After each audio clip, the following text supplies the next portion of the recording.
শ্রীপুরে ছাত্রদলের কর্মীর উপর সন্ত্রাসী হামলার প্রতিবাদে মানববন্ধন। শ্রীপুর গাজীপুর প্রতিনিধির ভিডিওচিত্রে বিস্তারিত।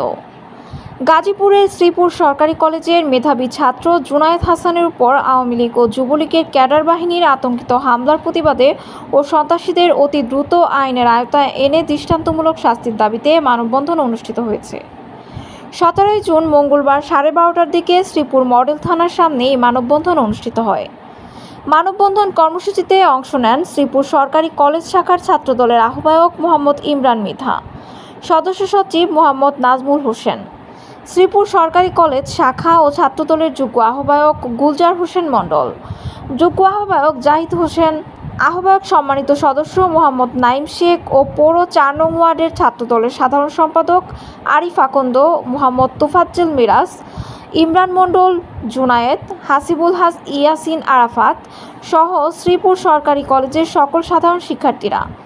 এ সময় শ্রীপুর সরকারি কলেজ শাখার ছাত্রদলের সদস্য সচিব মোহাম্মদ নাজমুল হোসেন বলেন, ছাত্রনেতা জুনায়েদ হাসানের উপর আওয়ামী লীগ ও যুবলীগের ক্যাডার বাহিনীর আতঙ্কিত হামলার ঘটনার 24 ঘন্টার মধ্যে আসামিদের গ্রেপ্তার করতে হবে।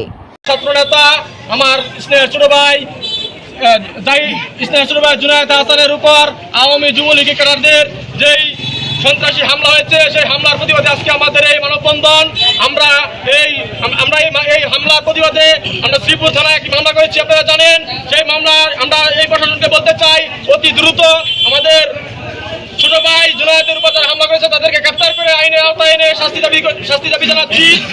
শ্রীপুর সরকারি কলেজ শাখা ছাত্রদলের আহ্বায়ক মোহাম্মদ ইমরান মৃধার প্রতিবাদ করে বলেন, ছাত্রদলের ছাত্রনেতার উপর হামলা করেছে, আপনারা অবগত আছেন। সাংবাদিক ভাইরা, আমি বলে দিতে চাই, প্রশাসনকে দৃষ্টি আকর্ষণ করতে চাই, যুবলীগের ক্যাডাররা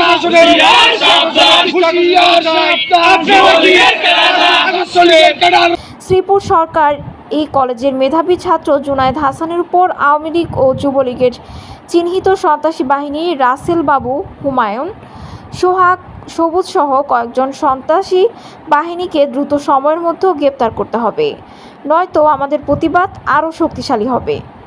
এবি নিউজ ডেস্ক রিপোর্ট।